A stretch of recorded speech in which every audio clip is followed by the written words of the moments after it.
수학은 암기 과목이 아니라 생각해야 되는 과목입니다. 수학이란 독을 통해서 아이들이 생각하는 힘을 키워야 되는 거죠.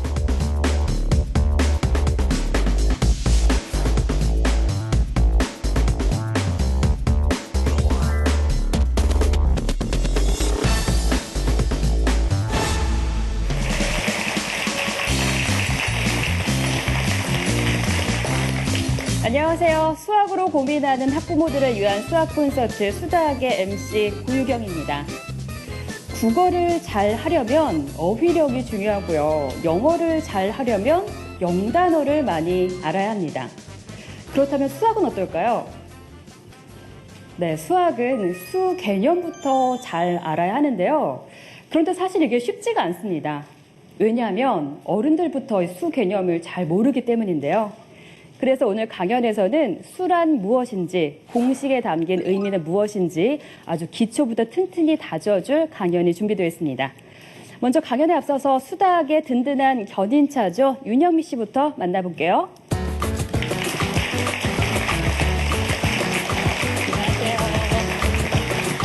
안녕하세요. 네, 안녕하세요. 반갑습니다. 네. 저야말로 이 수학하면 늘 골치 아팠거든요. 네. 우리 수학을 같이 진행을 하면서부터 그 멀리 있던 수학이 점점 가까이 오고 있어요. 맞아요. 네, 저기쯤 지금 온 것 같아요.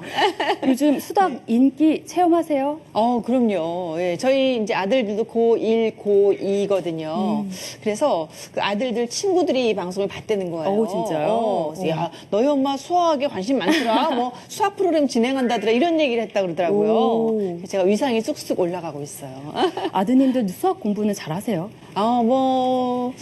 겸손하게 거의 올백. 진짜요? 네. 와, 역시 수다학의 패널 자격이 있으신 것 같습니다. 네. 오늘 강연자 이제 모셔봐야 되는데요. 이분과 함께 한다면 그 딱딱한 그 어려운 수학도 참 재미가 있어진다고 하네요. 중앙대학교 사범대학 부속중학교 정종식 교사님 모시겠습니다.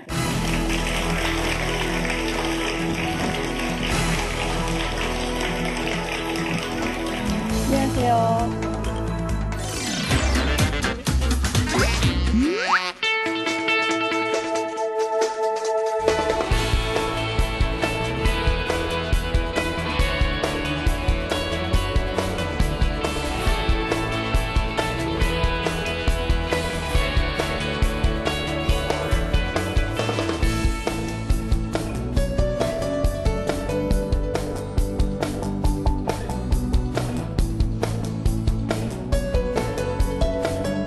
수학을 직접 만지고 경험하는 활동에서 시작해서 그것을 바탕으로 아이들이 사고하고 탐구할 수 있도록 유도할 수 있다면 학생들의 수학적 능력을 신장하는 데 많은 도움을 줄 수 있습니다.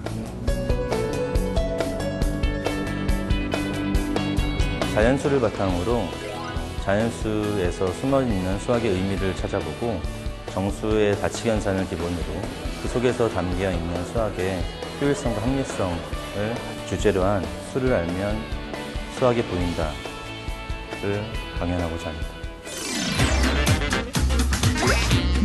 아이고, 이제 선생님께 강연을 들어봐야 되는데요. 네. 오늘 강연 주제가 수를 알면 수학이 보인다. 이 주제예요. 어떤 내용인가요? 먼저 수학을 왜 배우는지에 대해서 같이 한번 얘기해 보고요. 정수의 다치기 현상을 중심으로 수학의 구조를 한번 살펴볼 수 있도록 하겠습니다. 그러니까 기초, 어떤 기본이 튼튼한 아이, 그리고 그렇지 않은 아이, 뭐 이렇게 나눠볼 수 있잖아요. 수학에 있어서. 굉장히 차이가 있을 것 같아요. 기본이 튼튼한 아이는요, 우선 개념을 이해하고 그것을 설명할 수 있는 아이입니다. 기본적인 개념을 이해하고 설명할 수 있다면 그 아이는 사고를 확장할 수 있고요. 또 다른 개념을 이해할 수 있는 거죠. 그러면 문제 상황이 바뀌었다 하더라도 당황하지 않고 문제를 해결할 수 있는 능력을 키울 수 있습니다. 네. 그러나 그렇지 않은 아이는 그런 것들을 못하는 거죠. 차이가 있습니다. 그 기본이 없으면 모래 위에 집을 짓는 거나 마찬가지잖아요. 그렇죠. 예. 모든 면에서. 네. 그러니까 오늘 이 강의를 들으면 우리가 기본을 좀 튼튼하게 할 수 있는 그런 시간이 되겠죠? 네. 네. 그럼 선생님, 여전히 짧으세요, 다들. 강연에 앞서서요. 네. 오늘 강의 이런 사람들이 들으면 좋다. 이런 분들이 꼭 들어야 된다. 어떤 분들일까요? 우선 수학을 왜 배우는지에 대해서 많이들 궁금해하잖아요. 그런 학생들 한번 들어보면 좋을 것 같고요. 그다음에 자녀의 수학학습을 어떻게 시켜야 되는지 어려움을 느끼시는 학부모님들이 들으시면 좋을 것 같습니다. 그러니까 많이들 그런 얘기 하잖아요. 뭐 이게 뭐 루트니 뭐 이런 거 있잖아요. 도형 뭐 이런 게 우리 일상생활에 뭐 필요해. 그냥 슈퍼 가서 그냥 얼마 받고 얼마 내주고 뭐 이 정도면 되는데 이런 이야기를 많이 하거든요, 실제로. 그러니까 그런 분들이 오늘 들으면 딱 좋겠네요. 네. 네. 수학의 기본 하면 뭐니 해도 수, 공식 이런 것들이잖아요. 하지만 학부모님들 아이에게 그걸 이해시키기가 참 쉽지 않으셨을 텐데 오늘 강연에 그 해답이 있습니다. 아이들 눈높이에 맞춘 정종식 선생님의 명쾌한 강연 지금부터 시작할게요.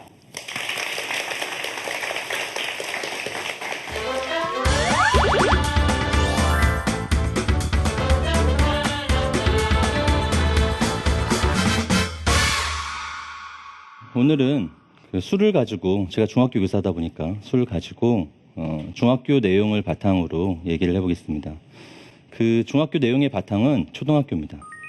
수학은 중학교부터 출발할 수 없습니다.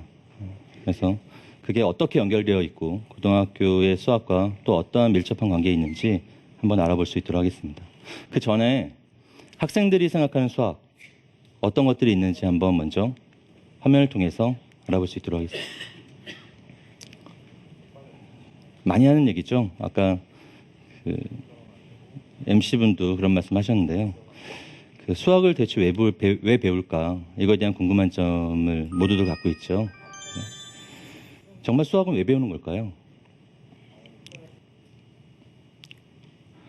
그런데 한번 생각해 보세요.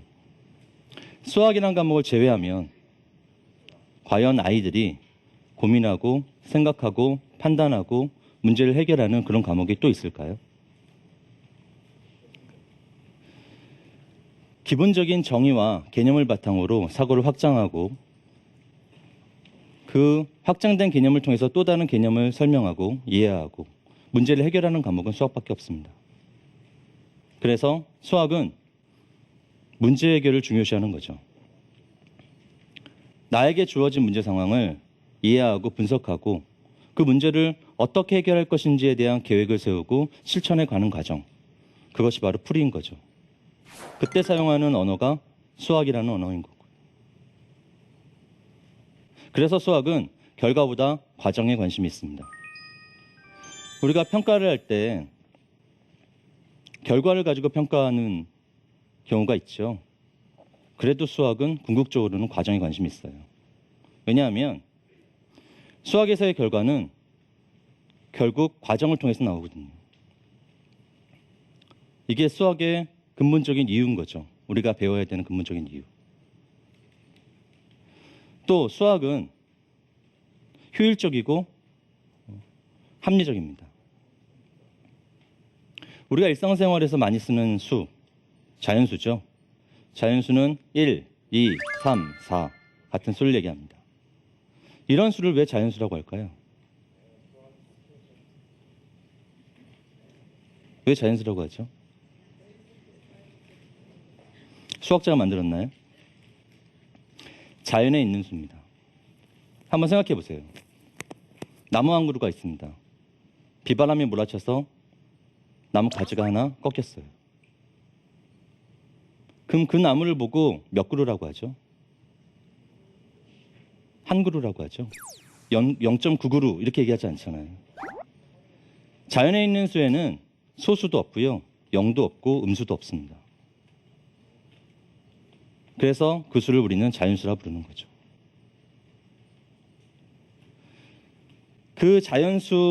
그러한 자연수 중에서 예를 한번 들어보겠습니다.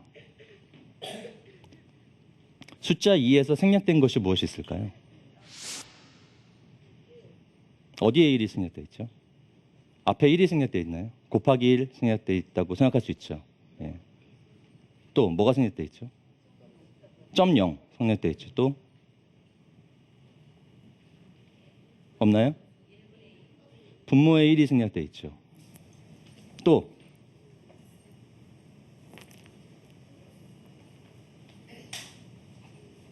플러스가 생략되어 있고 지수에서 플러스 1분의 1이 생략되어 있습니다. 이런 것들을 다 생략하고 쓰는 거죠. 이렇게 생략하고 쓰도록 노력하는 과목은 수학밖에 없습니다. 이런 것들을 왜 생략할까요? 사용자가 사용하기 편하게끔 하기 위해서예요.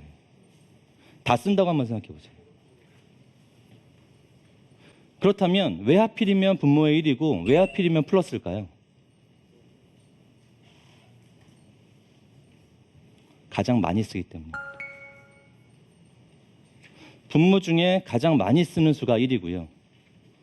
마이너스보다는 플러스를 훨씬 더 많이 쓰는 거죠. 가급적이면 많이 쓰는 걸 생략해야 사용자가 편하겠죠. 그런 생각들이 담겨 있습니다. 우리는 이런 것들을 잊고 그냥 사용하지만 수학에서는 자꾸 생략하려고 그래요. 간단하게 나타내려고 하죠. 그래야 쓰는 사람이 편하게 쓸 수 있거든요. 다만 아무렇게나 생략하지는 않습니다. 두 개가 되면 안 되죠. 단 하나여야 생각할 수 있는 겁니다. 그 중에 가장 많이 쓰는 거. 그럼 0과 1만 생략할까요? 2를 생략하는 경우도 있습니다. 어떤 경우가 있죠? 기억나시나요? 중학교 3학년 때 배우는 제곱근. 여기선 2가 생략되어 있습니다. 왜 1이 아닐까요?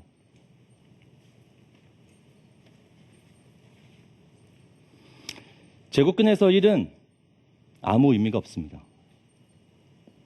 이 자리에 1을 쓰면 제곱근을 쓸 이유가 없어요. 제곱근을 사용하는 경우에서 가장 많이 쓰는 경우가 2이기 때문에 2를 생략하는 겁니다. 고등학교 올라가면 10을 생략하는 경우도 있고요. 무한히 나가는 소수를 생략하는 경우도 있습니다. 이러한 기본적인 바탕, 수학의 바탕은 바로 합리성과 효율성입니다. 우리가 인지하지 못하고 그냥 사용하고 있지만 사실은 수학에서는 사용자가 편하도록 하기 위해서 노력하고 있다는 거죠. 도와주려고 노력을 한다는 거죠. 우리를 힘들게 하는 것이 아니라. 이러한 생각의 밑바탕에서 출발하는 우리가 많이 얘기하고 있는 것이 바로 공식이죠. 자, 그러면 공식은 왜 사용할까요?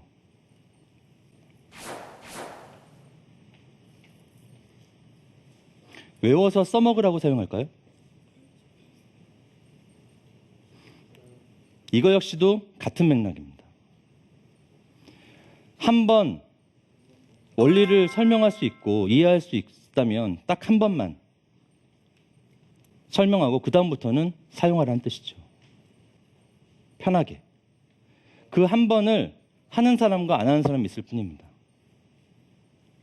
그냥 외워서 쓰기 때문에 의미를 못 찾는 거죠. 그것이 성립하는 이유를 한 번이라도 설명해 본다면 그 원리를 알 수 있습니다. 그러면 그 사람에게는, 그 학생에게는 그 공식이라고 하는 것이 굉장히 큰 의미를 갖고 있고 그것을 효과적으로 사용할 수 있는 도구가 되는 거죠. 그러나 그냥 일방적으로 암기한 학생에게는 그 공식이 결국은 짐이 될 수밖에 없습니다. 이유를 모르니까요.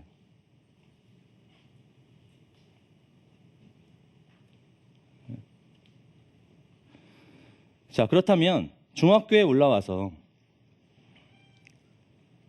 아이들이 처음 중학교 1학년 때 처음 법칙 공식이라는 걸 접하게 되는 대표적인 것이 바로 정수의 사칙연산입니다. 그 중에서 정수의 곱셈을 가지고 한번 얘기해 볼 수 있도록 하겠습니다.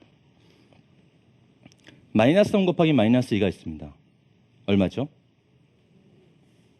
플러스 6이죠? 그죠? 왜 플러스 6일까요? 음수의 음수, 마이너스의 마이너스는 플러스인가요? 부정의 부정은 강한 긍정인가요? 왜 플러스 6이죠? 여기에서 사용된 것은 곱셈입니다. 곱셈은 처음 언제 배울까요? 초등학교 2학년 때 배웁니다. 곱셈을 어떻게 배우죠? 묶어서 세기로 배우죠. 그럼 곱셈을 왜 사용할까요? 빨리 계산하기 위해 사용하나요? 사용자가 편하게 사용하게끔 하기 위해서 곱셈이라는 걸 사용합니다. 같은 수를 똑같이 반복해서 플러스를 나열하는 것보다는 곱셈 계열을 사용해서 한 번에 간단하게 표현할 수 있기 위해서 곱셈이라는 것을 우리는 도입을 하죠. 즉 곱셈의 의미는 묶어서 세기, 즉 같은 수를 여러 번 더했다는 뜻이죠. 초등학교 때 그렇게 배웁니다. 그것을 정확히 알고 있다면 그 개념, 초등학교 2학년 때 비록 배운 거지만 그 내용을 정확히 알고 있다면 중학교에서 배우는 정수의 자치근산을 설명할 수 있습니다.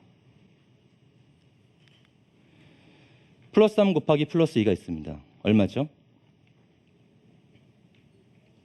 플러스 6이죠. 왜 플러스 6이죠? 3을 2번 더했기 때문이죠. 그렇죠? 3 더하기 3 플러스 3에다가 다시 플러스 3를 했기 때문에 플러스 6이 되는 거죠. 초등학교 때는 플러스란 기호를 쓰지 않죠. 생략하고 그냥 3 곱하기 2 플러스는 6 이렇게 쓰지만 중학교에 올라오면 이 수를, 이 부호를 되살리죠. 그래서 플러스라고 하는 것을 명시를 해줍니다. 왜냐하면 마이너스를 다뤄야 되기 때문에 그래요. 그렇다면 마이너스 3 곱하기 플러스 2는 설명할 수 있을까요?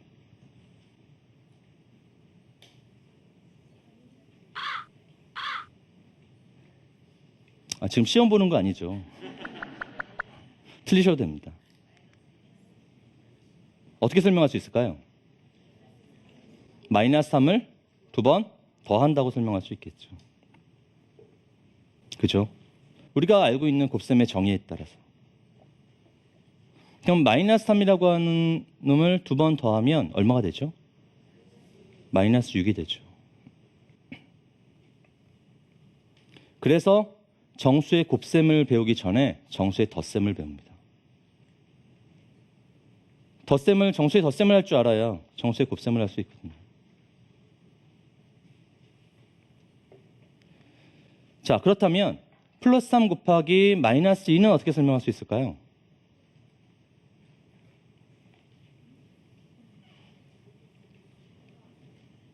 네? 마이너스 2를 3번 더한다 라고 할 때는 어떤 문제가 있을까요? 그 전에 그렇게 설명하려면 자리를 바꾸는 것이 가능한지를 설명해 줘야죠. 수학에서는 교환법칙이라고 합니다. 곱셈에 대한 교환법칙. 교환법칙이 성립되는 것을 설명한 다음에 그걸 할 수 있는 거죠. 그걸 설명하지 않으면 자리를 임의대로 내 마음대로 바꿀 수 없어요. 한 번은 설명해 줘야 되는 거죠. 그걸 설명하지 않고 곱셈만 가지고 한번 생각해 봅시다. 어떻게 설명할 수 있을까요? 플러스 3 곱하기 플러스 2는 플러스 3을 2번 더한다라고 말씀하셨습니다. 또 마이너스 3 곱하기 플러스 2는 마이너스 3을 2번 더한다로 설명하셨죠. 그렇다면 플러스 3 곱하기 마이너스 2는 어떻게 설명할 수 있을까요? 3개씩 2번 뺏어간다 라고 표현하셨는데 이거를 다른 말로 표현하면 플러스 3을 2번 뺀다라고 설명할 수 있겠죠. 왜냐하면 플러스 1일 때는 2번 더한다였거든요. 마이너스 2가 됐으니까 2번 뺀다라고 이해할 수 있겠죠. 그런데 초등학교 때는 항상 큰 수에서 작은 수를 뺐어요. 근데 갑자기 작은 수에서 큰 수를 빼죠. 어렵겠죠. 그런데 우리는 이미 덧셈을 배웠어요. 얘를 덧셈으로 바꿀 수 있다면 편하겠죠. 0에서 플러스 3을 뺀다는 것은 덧셈으로 바꾸면 0에서 마이너스 3을 더한다는 것과 같습니다. 예를 들어서요. 어떤 아이가 집에서 그릇을 깼습니다.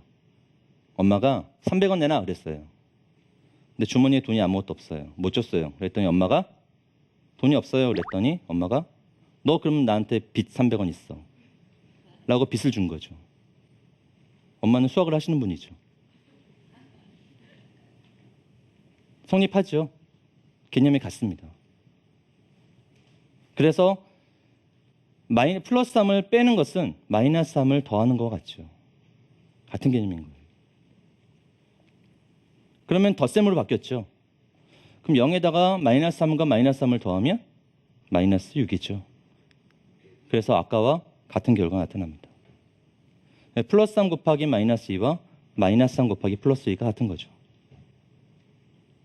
그렇다면 처음에 저희가 얘기했던 마이너스 3 곱하기 마이너스 2는 어떨까요? 어떻게 설명할 수 있을까요?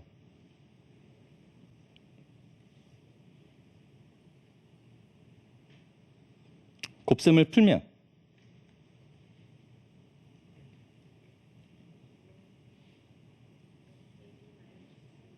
마이너스 3을 2번 빼면 되겠죠.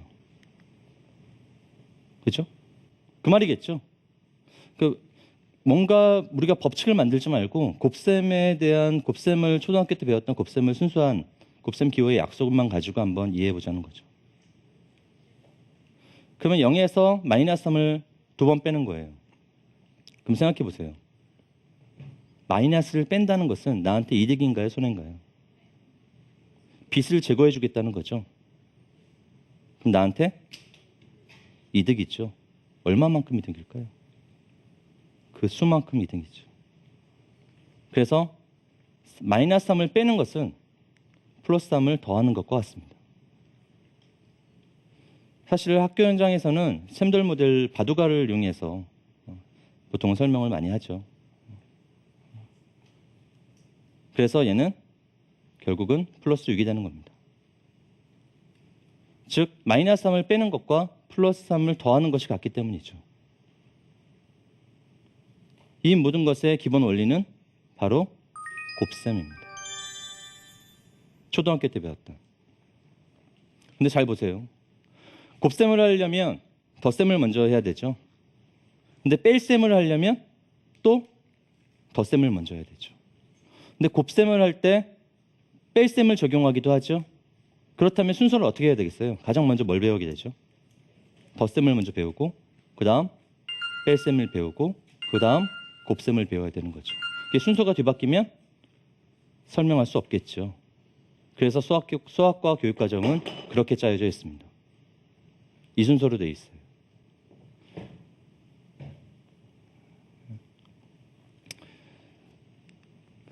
만약에 여기에서 생각을 좀 더 확장해서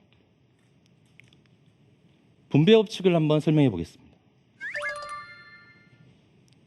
부모님들 다 아시죠? 괄호를 어떻게 풀죠? 풀면 어떻게 되죠? 2x 플러스 6이죠. 왜 그렇죠? 2가 인공지능이 있나요? 막 다니면서 막 나눠주나요? 그런 거 아니죠. 얘도 곱셈입니다. 2와 가로 사이에는 곱셈이 생략되어 있죠. 간단하게 나타내기 위해서.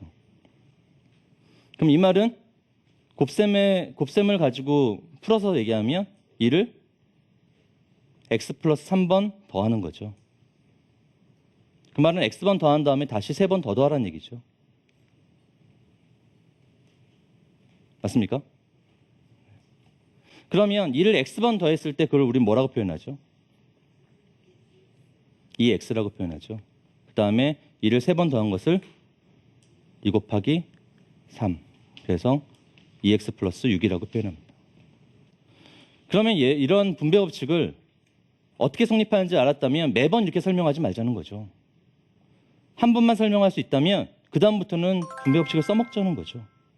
수학은 그렇게 돼 있어요. 처음에 한 번은 설명하게끔 돼 있습니다. 그런데 귀찮죠. 설명 안 하고 싶죠.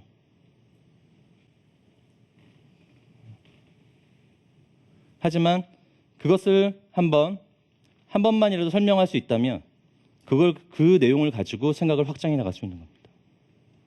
수학은 우리를 힘들게 하는 과목이 아니라 우리를 편하게 하도록 노력하는 과목인 거죠. 이상입니다.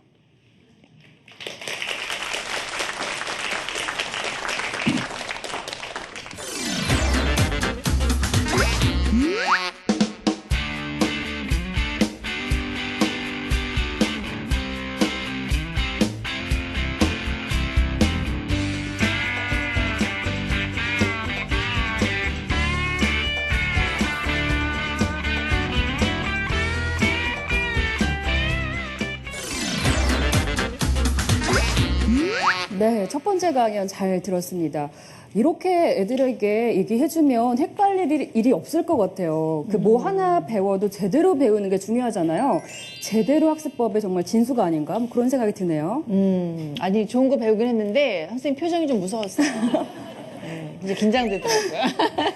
예, 이렇게 수를 아니까 정말 수학이 보인다 이런 느낌이 드는데 신봉사가 이렇게 눈을 확 뜨는 것 같은 예, 그런 느낌이 들더라고요. 네. 근데 이렇게 응용을 하려면 그냥 이거 외워 무조건 뭐 이래서는 안 된다. 맞아요. 예, 하는 걸 제가 반성을 많이 했어요. 저희 그 수학하면은 무조건 외우고, 그렇지. 공식 외우고, 계산하는 법 외우라고 막 하잖아요. 네. 굉장히 위험한 방법이었네요, 선생님. 그렇죠. 그 공식을 외워서는 생각을 확장할 수 없습니다. 그러나 그 공식을 설명할 수 있으면 확장할 수 있는 거죠. 네. 외우지 말고 이해하라는 얘기죠. 그렇죠. 이해하고 설명까지 할 수 있어야죠. 네. 그래야지 정말로 알고 있는 거죠. 레고를 쌓듯이 이렇게 아래부터 차근차근 이렇게 튼튼하게 쌓아 나가야 되는데 그게 이제 어떤 그 기본이 없으면 어느 순간 이렇게 허물어질 수 있거든요. 네. 예, 그러니까 그걸 이해하고 응용하고 또 성취감 느끼고 이런 게 하나의 순서가 아닐까 싶어요. 네. 그렇죠. 예. 그러면 순서가 혹시 좀 잘못됐으면 다시 돌아가서 그 빼먹은 부분부터 다시 공부를 하는 게 좋을까요? 그렇죠. 그렇구나. 네. 2부 강연 이제 들어야 되는데요. 네. 2부는 어떤 내용이 준비되어 있나요? 이분은 초등학교 때부터 고등학교 때까지 배우는 수가 어떻게 구조되어 있고 그 속에 숨어 있는 이야기가 어떤 이야기가 있으며 학습의 위계가 어떻게 이루어지는지에 대해서 얘기해 보시도록 하겠습니다. 네. 알겠습니다. 원리를 이해하는 수학. 정종식 선생님의 수를 알면 수학이 보인다 강연 이어가도록 하겠습니다. 네, 박수 주세요.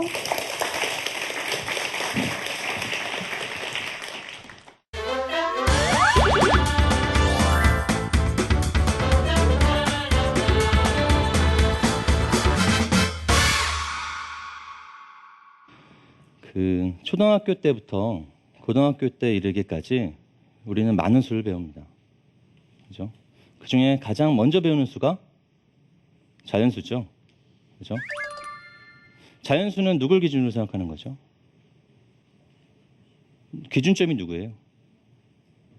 나예요? 0이죠, 0. 그럼 0보다 하나, 둘, 셋, 넷 큰 수를 우리는 자연수라 부릅니다. 그러면 그거와 대비돼서 0보다 하나, 둘, 셋, 넷 작은 수를 바로 음의 정수라 부르면서 우리가 중학교 1학년 때 정수를 배우게 되는 거죠. 그럼 정수의 공통점이 뭘까요? 이런 수, 정수들의 공통점. 분모가 1이라는 겁니다. 그렇다면 정수분의 정수꼴로 나타낼 수 있는 수 중에 분모가 1이 아닌 수도 있겠죠.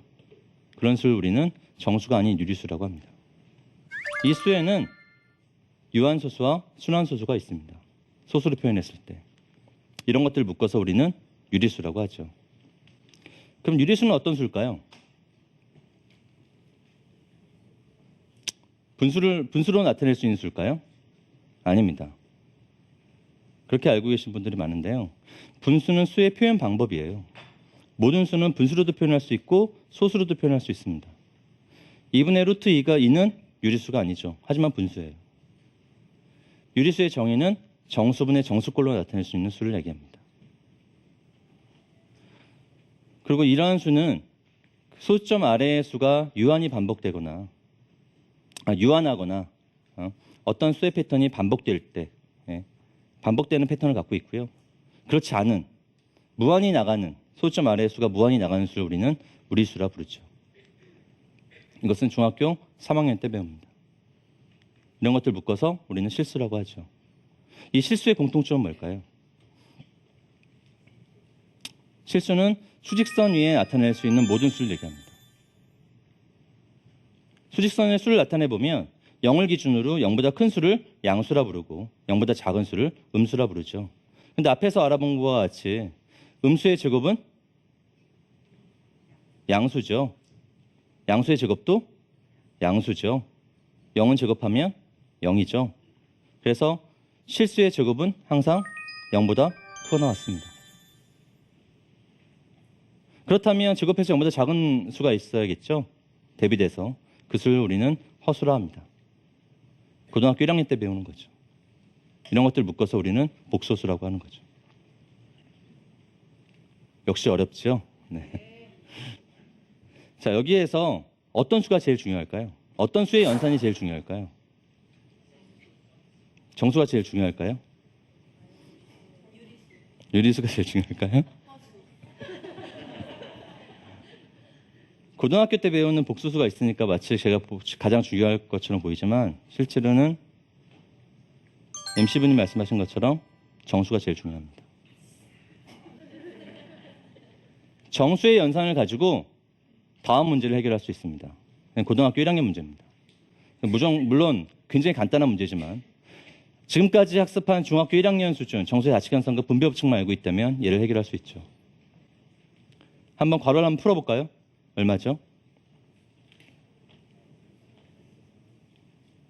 4 마이너스 6i 마이너스 6 플러스 3i. i가 뭔지 모르겠으나 문자로 생각하면 되겠죠. 그러면 얘를 여기 있는 수를 정리를 하면 어떻게 되죠? 식을 마이너스 2 마이너스 3i가 되겠죠. 고등학교 1학년 복소수 문제입니다. 연산 자체는 중학교에서 배우는 정수의 자치연산을 이용하는 거고요. 고등학교 올라와서 배우는 것은 i죠. i에 대한 개념을 배우는 겁니다. 이와 같이 초등학교 2학년 때 배우는 곱셈에 대한 기본 정의를 알고 있고 그 개념을 확실하게 익히고 있다면 중학교 내용과 고등학교 내용까지도 연결되어서 설명할 수 있는 거죠. 이해할 수 있는 거죠. 이게 수의 확장입니다.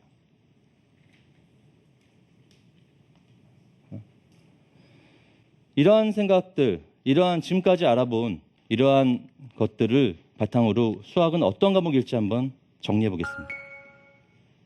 수학은 어떤 과목이죠? 앞에서 수와 공식을 통해서 우리는 수학이 합리적이고 효율적인 그런 과목이라는 것을 알아봤습니다. 그렇죠? 즉, 수학은 우리를 힘들게 하는 과목이 아니라 우리를 편하게 하기 위해서 존재하는 과목인 거죠. 그렇게 노력하고 있는 거죠.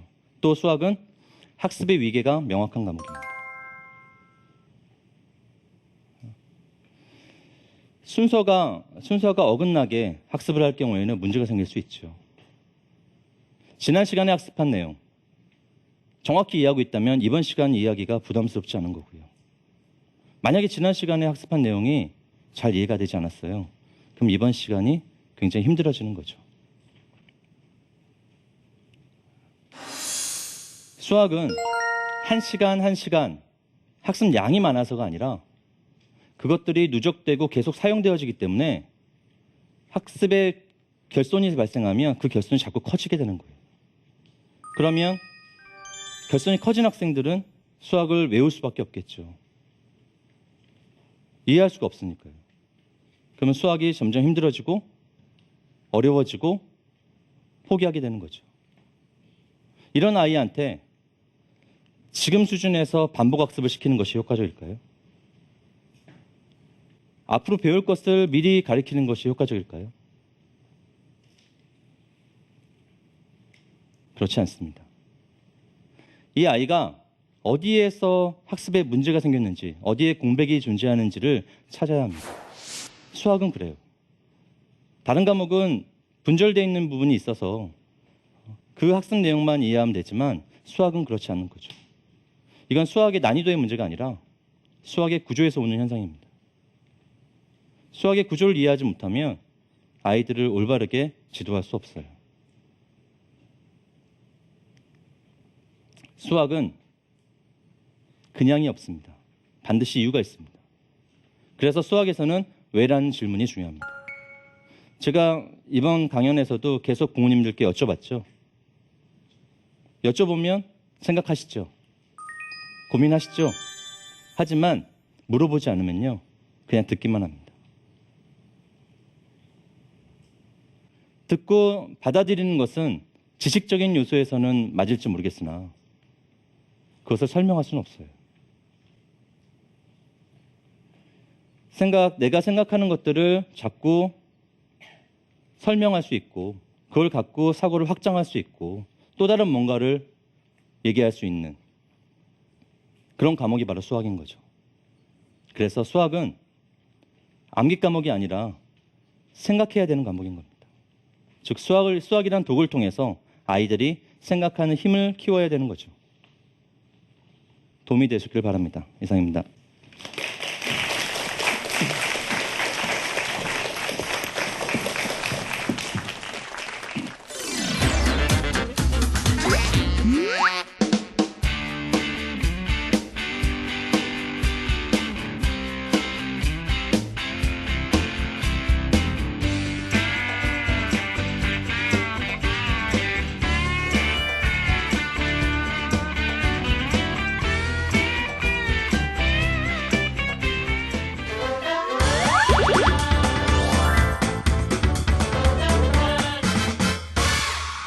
네, 흔히들 머리는 쓸수록 좋아진다고 하는데 오늘 이 시간 머리가 좀 많이 좋아지는 그런 느낌이 들어요.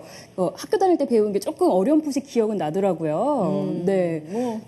유경 씨 학교 졸업한 지 얼마 안 됐지만 저는 한 30 몇 년 됐거든요. 조금 어려웠어요, 솔직히 말씀하시는 게. 네. 이렇게 막 따라가기가 쉽진 않았는데 쭉 들으면서 이제 저는 아이가 있으니까 그동안 저는 진짜 암기 과목으로 알고 있었거든요. 그러니까 무조건 외워라, 되니까. 문제 많이 풀어라, 뭐 연산해라, 뭐 이런 거 정말 아무것도 모르고 그런 것만 제가 주문했는데 그게 아니었구나. 맞아요. 정말 생각하는 과목이고 차근차근 해야 되고 흥미를 유발해야 되는 그런 과목인데 참 많이 정말 후회가 되네요. 네. 외우는 게 아니라 이해하는 과목이다. 그리고 학업 성취를 위해서 선행 학습을 할 게 아니라 학습의 결손을 찾아서 복습이 중요하다. 이 부분이 키포인트인 것 같아요. 그쵸, 선생님? 네, 그렇습니다. 네. 항상 단답이신데 무서우신 게 아니라 약간 카리스마가 있으신 것 같고요. 중간중간 보이는 또 미소가 온화한 미소를 네, 보여주시네요. 네. 이제 방청객 질문을 받아볼 텐데요. 오늘은 강연 주제를 미리 아시고 수학 홈페이지를 통해서 미리 신청을 해주신 분이 계십니다. 정훈 씨 질문인데요. 아이가 수학 문제를 물어보면 가끔 화를 내게 됩니다. 많은 분들 공감하실 거예요. 맞아요. 네, 이해는 못하고 엉뚱한 질문을 자꾸 한대요. 부모가 아이와 수학을 다룰 때 어떻게 해야지 아이의 의욕을 꺾지 않고 알아듣게 잘 설명할 수 있을까요? 이런 질문 주셨네요. 저는 아이가 질문하면 정답 봐. 뿌리 학교 가 봐. 선생님한테 물어봐. 뭐 이렇게. 선생님 어떻게 해야 될까요? 우선 아이가 왜 그런 질문을 하는지 원인을 알아야겠죠. 그냥 하지는 않았을 거예요. 어떤 생각을 갖고 있겠죠. 그 생각이 뭔지를 알아야 됩니다. 그 생각이 뭔지를 알아야 답변을 할 수 있고, 그리고 가급적이면 들어주는 게 좋습니다. 네. 들어주고 그 아이가 설명하도록 유도해보고 왜 그런 생각을 하는지. 그러니까 부모님들이 가르치려고 하시기보다는 아이가 생각하는 것을 자꾸 들여보고 부모님이 판단하셨을 때 우리 아이가 정말 옳다라고 믿음이 오시면 그냥 믿어도 좋을 것 같아요. 그게 수학적으로 옳고 그른 걸 떠나서 정말 네. 엉뚱한 질문을 해도 그렇게 해야 될까요? 예, 그는 정말 어떤 엉뚱한 질문을 한다 하더라도 그 아이가 너는 그런 질문 하지 마라고 하는 것보다는 시끄러! 왜 만드는 거죠. 왜 그런 생각을 하는지, 왜 그런 질문을 하는지에 대해서 한번 다시 되물어보면 그 근본이 있지 않을까요? 근데 우리 애들은 엄마 테스트 하려고 물어보는 것도 있는 것 같아요. 엄마 인내심 우리 테스트? 엄마가 이런 거 이런 거 알까? 알아? 모를 거야? 이러는 것도 좀 있긴 해요. 어떻게 하세요? 그렇게 자녀가 윤영미 씨에게 자꾸 엉뚱한 질문하고 수학 얘기하는데 막 이상한 질문하고 하면 어떻게 하세요? 아니 그거 뭐 학원 가서 물어봐. 엄마가 다 학원 보내주는 거잖아. 돈 벌어갖고. 네. 그렇구나. 엉뚱한 질문 하더라도 왜 그런 질문을 하는지부터 아이와 대화를 많이 나누셔야 될 것 같습니다. 네, 질문 받아볼까요? 네, 질문 있으신 분이요. 네, 저쪽에 계신 분. 네, 먼저 좋은 강연 너무 감사드리고요. 저희 아이들 같은 경우에 그 요즘 수학에 관련된 굉장히 다양한 학습 만화가 잘 나와 있거든요. 그래서 그것을 굉장히 재미있게 아주 다독을 해요. 그래서 너무 편식을 하면서 많이 보는 것은 아닌가 이런 걱정이 되는데 그냥 재미로 볼 수 있도록 놔두는 것이 좋은지 아니면 그 수학에 관련된 학습 만화이지만 그래도 어느 정도 효과가 있을지 그런 것에 대해서 좀 질문을 드리고 싶습니다. 저도 궁금했어요. 자녀가 초등학생이신가요? 초등학생인가 봐요. 초등학교 5학년하고 올해 중학교 1학년 들어간 두 아들이 있습니다. 네, 특히 네. 초등학생들이 많이 보거든요. 학습 저희 아이들도 만화. 그랬어요. 만화로 된 뭐 여러 가지 책도 좋은 거 많이 나와 있는데 진짜 궁금해요. 수학 만화를 본다 안 본다가 문제가 아니라요. 그 속에 무엇이 담겨 있는지가 문제인 것 같아요. 만약에 그 속에서 아이가 뭔가를 발견할 수 있는 것이 있다면 보게끔 하는 게 좋겠죠. 학습 동기도 유발할 수 있고 그걸 통해서 아이가 뭔가를 얻을 수 있으니까. 그러나 그냥 재미로 그냥 아무 남는 것이 흥미 위주로만 구성되어 있다면 그냥 만화와 똑같죠. 그거는 본인의 판단에 따라서 하셔야 될 것 같은데요. 가급적이면 그런 부분이 어떤 부분에 있어서 아이가 그걸로 도움을 받을 수 있는지를 한번 만화책을 한번 넘겨보시면 한번 요소가 보이지 않을까 싶습니다. 엄마가 먼저 읽어봐야 되겠다. 엄마가 보시는 것도 좋을 것 같아요. 네. 네. 다른 분 저쪽에 아까 손 드신 분 계셨는데 한 분 더 질문 받아볼까요? 네. 중학교 2학년 학생하고요. 초등학교 6학년 학생이 있는 엄마인데요. 아이가 지금 둘 다 집에서 공부를 하고 있거든요. 수학 공부를. 홈스쿨. 예, 그냥 집에서 스스로 하고 있어요. 근데 큰아이는 한 실력이 지금 중상 정도 되고요. 둘째 아이는 수학적 감각이 있어서 좀 잘하는 편이거든요. 근데 제가 이제 고민되는 것은 집에서 이렇게 그냥 하는 것이 충분한 건지 아니면 학원을 보내서 선행을 좀 시켜야 될지 하는 그런 부분이 고민이 많이 되는데요. 어떻게 하면 좋을지 좀 좋은 의견 좀 부탁드립니다. 학원을 보내야 될 네. 것이냐 말아야 될 것이냐 이것이 문제로다. 그런데 그런 거는 정답은 없어요. 정답은 100% 정답이 있다면 모두 다 그렇게 하겠죠. 근데 모든 분들이 다 고민하시는 부분이잖아요. 학원을 보낼 것이냐 말 것이냐. 그렇죠. 보내자니 문제가 있고 안 보내자니 문제가 있고 불안하고. 네. 그러니까 그런 것들은 사실 옳다 그르다의 문제가 아니라 나의 필요에 의해서 움직이는 거예요. 우리 아이의 필요에 의해서. 그러니까 그런 불안감 말고 이 아이가 만약에 혼자 공부하는 게 힘들어하고 누군가의 도움을 받아야 한다면 사교육기관을 통해서든 아니면 공교육계를 통해서든 필요하겠지만 가급적이면 풀이과정을 집에서 풀이과정을 보고 해봐라라고 하지 말고요. 그 내용을 바탕으로 설명할 수 있도록 유도를 하고 어머님이 모르셔도 상관이 없어요. 아이가 설명할 수 있느냐 없느냐가 중요한 거예요. 정답이 맞다 틀리다가 중요한 게 아니라 설명할 수 있다면 나름대로 논리체계를 갖고 있다는 얘기잖아요. 그러니까 그 바탕에서 또 다른 뭔가를 출발할 수 있거든요. 하지만 그게 정형화되어 있지 않기 때문에 불안할 수 있잖아요. 그런 경우에는 전문가의 도움을 받아야죠. 그 전문가는 이제 학교 선생님이 되겠죠. 네. 네. 지금 중학교 선생님이시죠? 네. 근데 이렇게 자꾸 수학 문제를 가져와서 선생님 가르쳐 주세요. 이거 몰라요. 할 경우에는 그 학생이 예뻐 보이세요? 아니면 귀찮아 보이세요? 귀찮아 보이진 않죠. 네. 그러나 저는 그냥 솔직히 말씀드리면 풀어주는 타입은 아니에요. 어떻게 하세요, 그러면? 물어봐요. 어. 뭘 모르는지. 어디까지는 알았는데 어디서부터 모르는지를 물어봅니다. 그래서 아이가 설명하고 여기까지는 알았는데 여기서부터 모르겠어요. 그러면 그것이 거기에서 왜 못 넘어가는지에 대한 얘기를 해주죠. 계속 나오고 있는 얘기인데 무엇보다 수학은 정말 과정이 중요하다는 거 다시 한번 또 느끼네요. 네. 오늘 알찬 강연 잘 들었고요. 수학 이제 벌써 마칠 시간이 다가옵니다. 여러분들 눈덩이 효과라는 말 들어보셨어요? 어떤 한 현상이 어떤 시점에서 출발해서 점점 커지는 그런 현상을 말한다고 하는데요. 어느 방향으로 어떻게 눈덩이를 굴리느냐에 따라서 결과는 엄청난 차이가 날 겁니다. 우리 자녀들의 수학 교육도 이와 다르지 않겠죠. 그 방향을 잘 잡아가기 위해서는 저희 수다학과 앞으로도 함께 하시기 바랍니다.